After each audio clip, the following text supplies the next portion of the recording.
Hoje a gente vai conversar com o T. Oliver Reid sobre o show que ele está montando chamado Drop Me Off in Harlem. T. Oliver, thank you so much for joining us today. It's my pleasure. Such a pleasure. I saw the press preview for the Metropolitan Room of your show, and it was so much fun. Thank you. So tell me a little bit, how did that idea come up?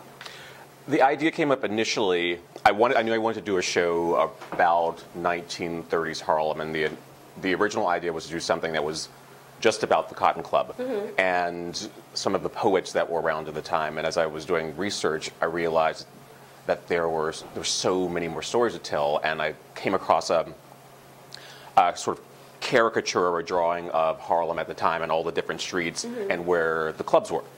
And once I saw that, I realized immediately, it was like, you have to do a show about these clubs and the music and the people who were in the clubs at the time. And I'd done some research and read some books on the time as well, and it was so interesting to find out who was going to which clubs, and that really sparked the idea. Because when we think about Harlem in the 30s, that was kind of like the hottest place as far as music. Yeah, absolutely. It was a revolution in music. Yes, and that's, everyone was coming to Harlem to hear what was going on. So you have the influx of jazz and also the Broadway composers and writers that were coming from their Broadway shows, but were also being paid to write music for shows at the Cotton Club and other places. So you could come and hear all of these things and enjoy it with all different types of people, because downtown Manhattan, if you're going to see something on Broadway, the audiences and the performers were all white.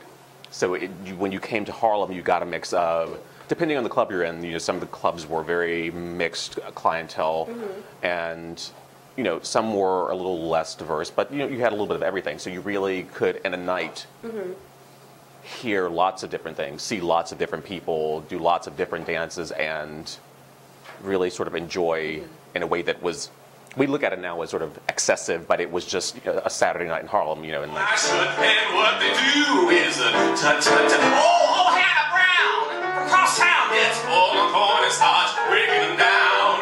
Just at the break of day, you can hear old Hannah say, "Give me a pigfoot and a dollar bean. Send me it, I don't care." And how familiar were you with that, with this story? Because to put a show on, and you have to have some sort of curiosity about it. Yeah. How familiar were you about this beforehand? Well, I was really familiar with a lot of the composers. So George and Ira Gershwin and Dorothy Fields and Harold Arlen, and I knew a lot of them. So that was, I think that was also part of the reason that I wanted to do a show about this time period. But what I didn't know was the range of clubs at the time. I mean, literally, there were some clubs that were, you had performers that everyone would know if you mentioned their names. Of course, oh yeah, this person was performing at the time. But then there were other clubs that there were, women who were dressed in men's tuxedos who were hosting these clubs, and there are clubs that were not necessarily considered gay clubs because their clientele wasn't, but they had a little bit of everybody there, and they had men dressed as women and women dressed as men as well. So there was a lot going on that you don't really hear about, because the Cotton Club sort of takes over the entire period. And when you think of 1930s, you think of Cotton Club, but there was a lot more happening. And it's interesting, because when I was researching before this interview, Cotton Club is really what you come across. And it's funny now that you're mentioning this. It's like, oh wait, that's something really I haven't come up in. Well, of course, my research was a couple of hours, not super long research. But it's interesting because we're talking about the 1930s. That was a time homosexualism was illegal. Yes. And mixing audiences, black and white, the whole thing. It was very.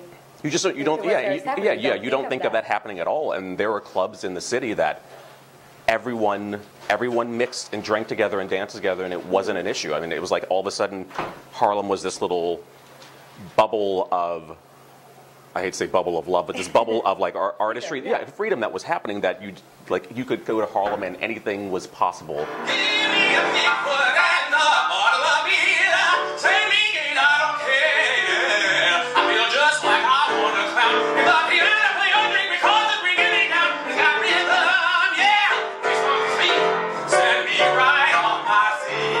Check all your razors and send me to the wagon comes. I'm on a reefer, and I can't get gin. Slave because I'm in my It's interesting because, you know, being a foreigner, a lot of the times when you're listening to songs in English, for example, when I was little, I had no idea what the lyrics that I was listening to. And now that I'm like, okay, oh wow, this is really not how I thought this song went. Yeah. So especially if you think about songs from that time, it's such a smart move that they did that in a way that now that you know the history behind it and the whole Absolutely. thing. And you know, and they wrote so many songs that were lots of them were writing songs for Broadway, but they would come to Harlem for, you know, Cotton Club Parade. At the Cotton Club, they had these, each year they had a different sort of show lined up. So they'd come in and you'd have these composers writing songs for, you know, whoever was performing at the Cotton Club at the time. So you have, you know, for Duke Ellington, for Cab Calloway, or for whoever else, but they were each writing songs for whatever the show was going to be for that year, and whoever the director was, and putting these things together, and telling their stories and telling the stories of that community. Yeah, it's interesting. Now, what made you choose to bring that show now? I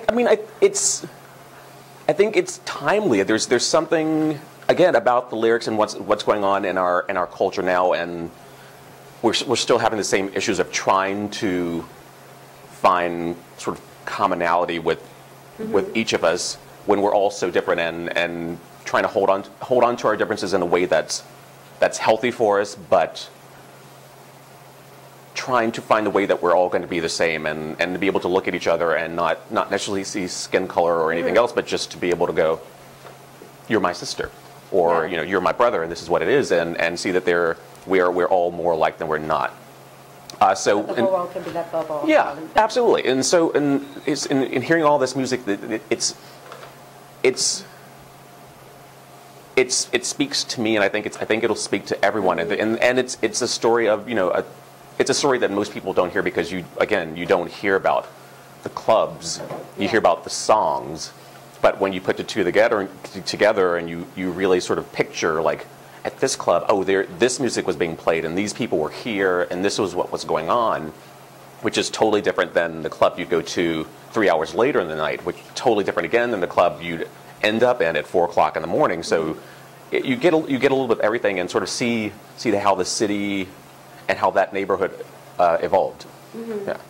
Now, what are things we should be looking out for? Because I know the songs are great and the story is beautiful, but what are things the audience should be looking forward to? There is a little bit of everything in this show. Again, a lot of great music, storytelling about these clubs and the performers, but also about, you know, just sort of what's going on historically, not only in Harlem but in the area around. You get a little of downtown as well. You get a little sort of minstrel show, a little minstrel player. A lot of sassiness, a little dancing, of course. A great band, a 4-piece band of amazing performers. So it is a full journey packed into 63 minutes. I can't wait to see it. Fully, I see 2 songs, but I can't wait to see the whole thing. You're gonna love it. You're gonna absolutely love it. Thank you so much for taking the time to do this. Thank you. I'll definitely get home and research much more about that area now, because I'm so curious. But thank you so much, and I look forward to seeing your performance. Thank you. Thank you.